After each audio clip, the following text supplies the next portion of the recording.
बात हम आपको रहस्य की बता दें। भगवान कृष्ण ने तो सिर्फ एक ही रास किया है, राम जी ने 999 रास किए। हाँ, 999 रास रचाए राम जी ने। हाँ, तो भगवान कृष्ण तो बेचारे एक ही, लेकिन ये कौन कम है? आप राम जी को कम ना मानना। हम 6 दिन जरूर महिमा गा रहे थे, लेकिन आज हम थोड़ा उल्टा बोलेंगे। राम जी को भी आप कम मत मानना, राम जी भी कम गुरु नहीं है। राम जी गुरु हैं तो भगवान कृष्ण उन्हीं के चेला जैसे हैं तो एक, राम जी भी कम नहीं।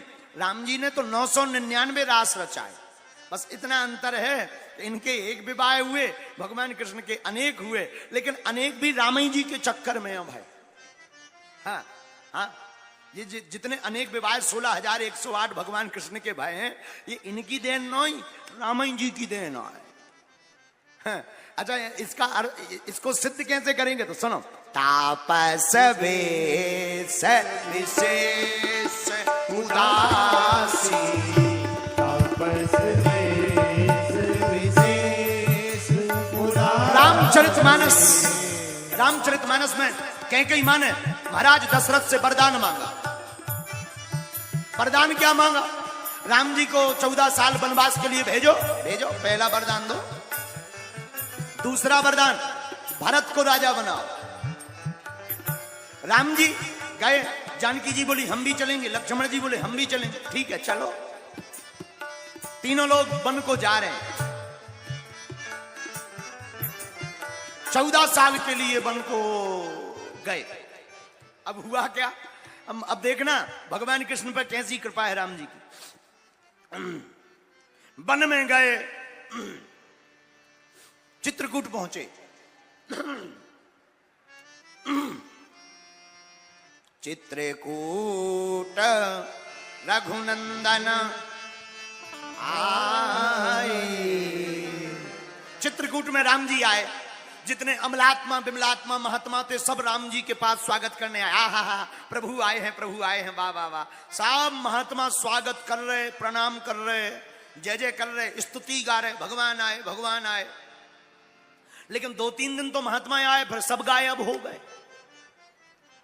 भगवान ने लक्ष्मण जी से पूछा, लक्ष्मण जी महात्मा कहां एब्सेंट हो गए, कहां गायब हो गए, कहां गए? लक्ष्मण जी बोले अभी देख रहे।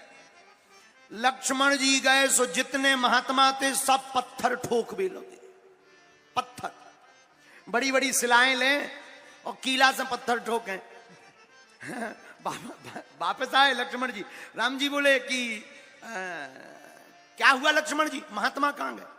लक्ष्मण जी बोले महात्मा हैं तो वन में, लेकिन बंध में नहीं आ। बोले काहे में? बोले वन में तो हैं, लेकिन सब पत्थर ठोक रहे, मूर्तियां बना रहे। राम जी बोले ये क्या लफड़ा है? बोले लक्ष्मण जी बोले हमें पता नहीं है, आप ही पूछो, चलो। महात्माओं ने अपने अपने आश्रम के बाहर बड़े बड़े पत्थरों की मूर्तियां बनाकर रख ली। छोटे छोटे गोल मटोल पत्थर रख लिए, सफेद, बड़े, लंबे, मोटे, पतले। राम जी महात्माओं के पास पहुंचे। बोले महात्माओं ये पत्थरों का काम क्या है? महात्मा बोले सरकार आप ठीक आए वन में। बोले क्यों? बोले एक कृपा। बोले क्या कृपा? महात्मा बोले महाराज हमने सुनी कि आप जिस पत्थर के ऊपर अपना पैर रख देते हो वो नारी बन जाता है, लुगाई बन जा। राम जी हंस के बोले मतलब क्या कहना चाह रहे? बोले महाराज हमने देखो कि आपके संगे भी हैं, जानकी माता जी आपके साथ में भी हैं। हम बेचारे महात्मा जंगल में रहते हैं, अपने हाथन रोटी बनाने पड़ती है, फिर भजन करना पड़ता है, तो हम सोच रहे कि हमारी भी घरवाई आ जाए, तो कम से कम रोटी बनाने वाली तो हो जाएगी, रोटी बनाएगी, हम बढ़िया जो है भजन करेंगे। राम जी जानकी जी की तरफ देख के बोले जय हो देवी जी, न तुम बनाउती न जे बैरागी महात्मा गृहस्थी बनवे की बात सोचते।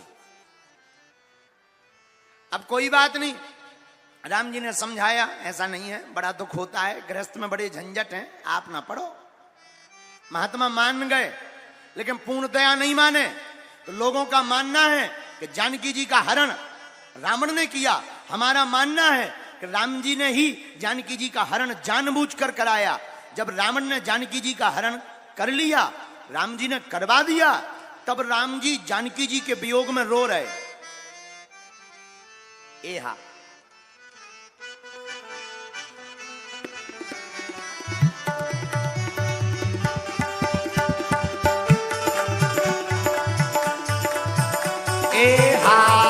हे खग मृग हे मधुकर से तुम देखी सीता मृग ने। हे खग मृग हे मधुकर से तुम देखी सीता मृग ने।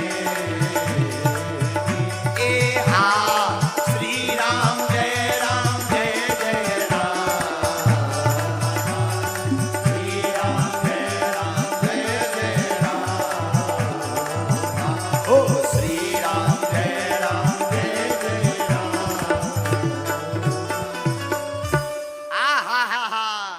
राम जी ने जब जानकी जी का हरण करवा दिया तो राम जी रोने लगे, और जहां महात्मा दिखावे सोते ही राम जी और जोर जोर से रोवे।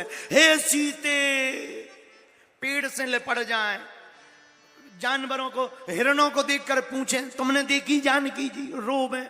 महात्मा बोले भगवान की बड़ी कृपा के हमाओ ठीक नहीं ब्याह भाव। तो दूसरे महात्मा बोले मतलब, अरे बोले भगवान ने ठीक नहीं नारी बनाई, अगर नारी बनाई होती हो घर में लोगाई होती तो जैसे भगवान रो रहे अपन को और रोना पड़ता। मन में तो और राक्षस आते ही रहते, पता नहीं कौन हरण करके ले जाए। बे हैं भगवान रो रहे लोगाई के चक्कर में। जब भगवान रो रहे तो हम लोगों को तो रोना ही पड़ता। और भगवान भी बड़े अद्भुत हैं। राम जी भी महात्माओं को देख करके जहां महात्मा दिखावे, जहां महात्माओं के आश्रम हते ऊ तरफ महाराज भगवान मुंह करके और जोर से रोवे सीते। महात्माओं को लगे हे भगवान, ऐसा रोने पड़ा। सब महात्मा बोले प्रभु बड़ी कृपा हमाओ ब्याह ठीक नहीं करवाओ। लेकिन आगे चले तो कुछ और महात्मा आए, प्रभु हम आपके रूप को देख करके मोहित हो गए। आहा, धन्य है आपका रूप और आपकी सुंदरता। सरकार हम आपके रूप को देखकर मोहित हो गए, आप हमको स्वीकार करो। आहा, मिथिला में भी कुछ मिथिला की रानियां मिली जो भगवान के रूप को देखकर मोहित हुई, और वो कहने लगी सरकार हमें भी स्वीकार करो। राम जी बोले देवी अभी तो हम राम अवतार में हैं, इसलिए एक पत्नी व्रतधारी रहेंगे, लेकिन द्वापर में कृष्ण अवतार लेकर आएंगे तब अनेक पत्नी व्रत धारण कर लेंगे। तो जो ये 16,108 विवाह हैं भगवान कृष्ण के, इनकी देन भी रामायण जी की है। इसमें भगवान कृष्ण की कोई गलती नहीं है। न राम जी ऐसा वचन देते, न भगवान कृष्ण को ऐसा करना पड़ता। इसलिए रोज तो हम बुराई करते रहे भगवान कृष्ण की, लेकिन आज महिमा गा रहे